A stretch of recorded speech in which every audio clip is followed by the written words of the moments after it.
کیا کوئی بتا سکتا ہے؟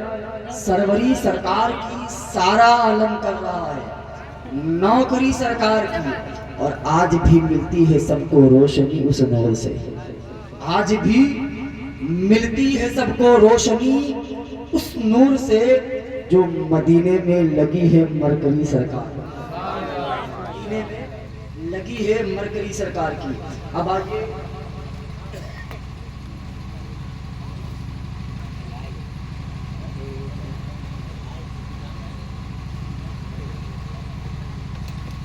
آئیے شاہکار ترنم بلبل باغ رسالت علی جناب محب گرامی دانش بلرام پوری، جو بلرام پور کی سرزمین سے چڑھ کر ہمارے اور آپ کے درمیان میں حاضر آئے ہیں۔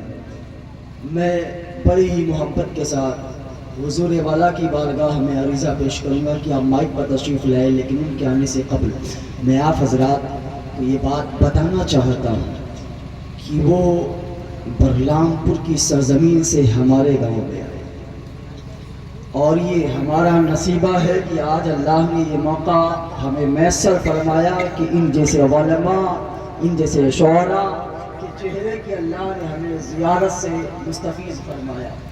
اللہ کریم ہم لوگوں کو ان علماء کے صدقے میں، ہم لوگوں کے عمر میں بے پناہ برکت عطا فرمائے، بولے تیز سے آمین۔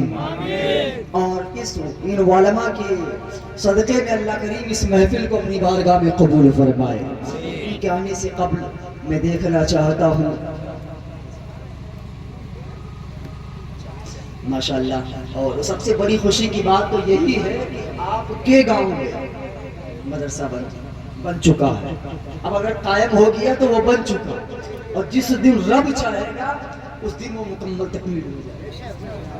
بس آپ یہ تمنا رکھیں کہ یہ زندگی اگر رب نے عطا کی ہے تو نبی کے لیے عطا کی ہے، اور جب نبی کے مدرسے کی بات آئے، جب نبی کے مدارس کو بنانے کی بات آئے، تو خدا کی قسم یہ مت دیکھنا کہ اگر 1000 دیں گے تو ہمارے گھر میں 1000 کم ہو جائے گا۔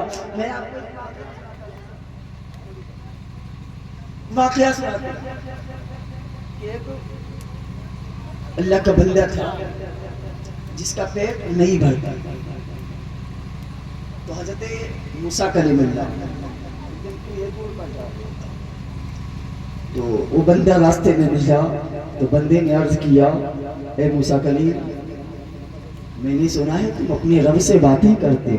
تو موسیٰ کلیم اللہ نے کہا تھا ہاں میں اپنے رب سے کوہ طور پر جا کے باتیں کیا کرتا ہوں۔ اس بندے نے کہا تھا اے کلیم اللہ، جب سے میں دنیا میں آیا آج تک میرا پیٹ نہیں بھرا ہے، اپنے رب سے کہہ دے ایک بار بھر پیٹ مجھے کھانا کھلا دے، اتنا غذائیں میرے لیے دے دے کہ میرا پیٹ بھر جائے۔ موسیٰ کلیم نے کہا تھا ٹھیک ہے، اگر تیری التجا ہے تو میں رب کی بارگاہ میں ضرور پیش کروں۔ موسیٰ کلیم اللہ نے رب کی بارگاہ میں کوہ طور پر جا کر یہ عرض کیا کہ مولا ایک بندہ مجھے ملا ہے جو کہہ رہا ہے کبھی پیٹ نہیں بھرا، اسے کچھ دے دے، اس کا پیٹ بھر جائے، اس کے لیے غذاؤں کا انتظام کر دے۔ اللہ نے اسے دینا شروع کیا۔ روایتوں کے اندر آیا ہے جب اس کے پاس کھانے غذائیں آئی تو اس نے کھانا شروع کیا، خوب کھایا، لیکن اخیر کا نوالا جو بچا یعنی بھر پیٹ کھایا، لیکن ایک حصہ اپنے پیٹ کا بچا لیا، اور ایک حصے کو اس نے کیا کیا؟ صدقہ کر دیا، غریبوں کو بلا دیا۔ چند دن کے بعد موسیٰ کلیم پھر اسی راستے سے نکلے، کیا دیکھے جس نے کہا تھا اے موسیٰ کلیم اللہ سے دعا کر دینا میرا پیٹ بھر جائے، وہی بندہ ہے، اور وہ اس کے دروازے پر تمام دیگیں رکھی ہوئی ہے، تمام روٹیاں لگی ہوئی ہیں، نان بھائی روٹی لگا رہے ہیں، روٹی لگانے والے لگا رہے ہیں، کھانا تمام جم غفیر لگا ہے، امیر غریب سارے لوگ کھا رہے ہیں۔ موسیٰ کلیم نے پوچھا تھا اے صاحب بتا تو ماجرا کیا ہے؟ ابھی تک تو خود ہی بھوکا تھا، ابھی اپنے بھوک کو لے کر تڑپتا تھا، آج کیا بات ہوئی؟ چند دن گزرے کہ تو لوگوں کو کھانا کھلانے لگا، تجھے نہیں خبر؟ جا اپنے رب سے پوچھ لے۔ موسیٰ کلیم جب کوہ طور پر گئے، سمجھ سمجھ میں نہیں آتی ہے، یا خدا وحدہ لا شریک بات سمجھ میں نہیں آتی ہے۔ جو بندہ ابھی تک اپنے بھوک کو لے کر پریشان تھا، جو بندہ ابھی تک اپنے بھوک کو لے کر روتا رہتا تھا، جس بندے نے اپنے بھوک کو لے کر مجھ سے دعا کے لیے کہا تھا، یا خدا آج میں نے دیکھا ہے اس کے دولت کا دیکھا لنگر لگا ہوا ہے۔ کہا موسیٰ تجھے خبر نہیں، میرا وعدہ ہے بندوں سے، تم میری راہ میں ایک خرچ کرو گے میں 10 دوں گا۔ جب پیٹ بھرنے کی اس نے دعا کروائی، میں نے اس کے پیٹ بھرنے کے مطابق غذا بھیجی، اس نے کھایا، لیکن ان غذاؤں میں سے چند لقمے بچا لیے جو غریبوں میں صدقہ کر دیا۔ میرا وعدہ ہے زمین ٹل سکتی ہے، رب کا فرمان نہیں ٹل سکتا۔ اس نے ایک صدقہ کیا، میں نے 10 دیے، اس نے 10 صدقہ کیا، اس سے میں نے 10 گنا زیادہ دیا۔ اسی طرح وہ صدقہ کرتا رہا، آج وہ اس طرح بن گیا ہے کہ تمام روئے زمین کے لوگ، تمام اس کے ممالک کے لوگ اس کے دولت کرنے پر غریب جا کر کھانا کھانا۔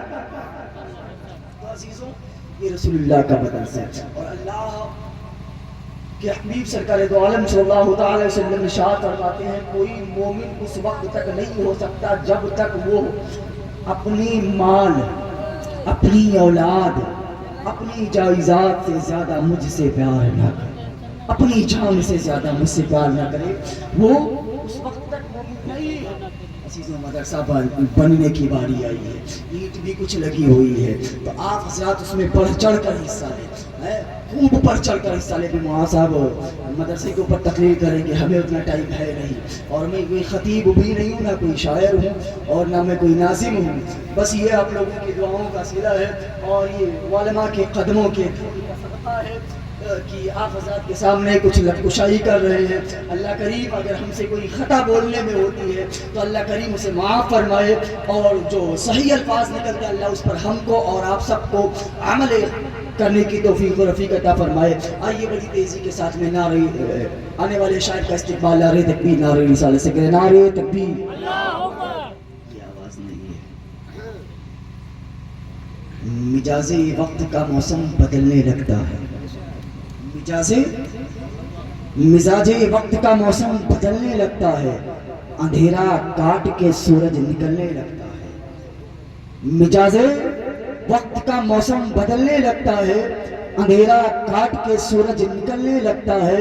یہ کیسے لوگ ہیں، یہ کیسے لوگ ہیں جو اس طرح خاموش بیٹھے ہیں، نبی کے نام سے پتھر بھی پگھلنے لگتا ہے، نبی کے نام سے پتھر بھی پگھلنے لگتا ہے۔ عزیزوں جب بھی نعرے لگایا کرو، جب بھی سبحان اللہ بولا کرو، تو دل میں یہ خیال رکھا کرو مدینے والے آقا سماعت کر رہے ہیں۔ خدا کی قسم جس دن ہمارا یہ عقیدہ ایک دم سچا ہو گیا، مضبوطی کے ساتھ ہو گیا، اس دن مدینے والے کے چہرے کی زیارت۔ نعرے تکبیر، نعرے رسالت، نعرے رسالت، نعرے رسالت۔ مسلک اعلیٰ حضرت علماء اہل سنت، مسلک اعلیٰ حضرت علماء اہل سنت، نعرے تکبیر۔ ظلم کے سامنے انسان نہیں گر سکتا، ظلم کے سامنے انسان نہیں گر سکتا، ہاں اپنے پہلو سے مسلمان نہیں گر سکتا۔ ظلم کے سامنے انسان نہیں گر سکتا، اپنے پہلو سے مسلمان نہیں گر سکتا۔ اور تم نے تم نے دیکھا نہیں اسلام کے عظمت کے اصول، ہاں تم نے دیکھا نہیں اسلام کے عظمت کے اصول۔ لاشیں گر سکتی ہے مگر ایمان نہیں گر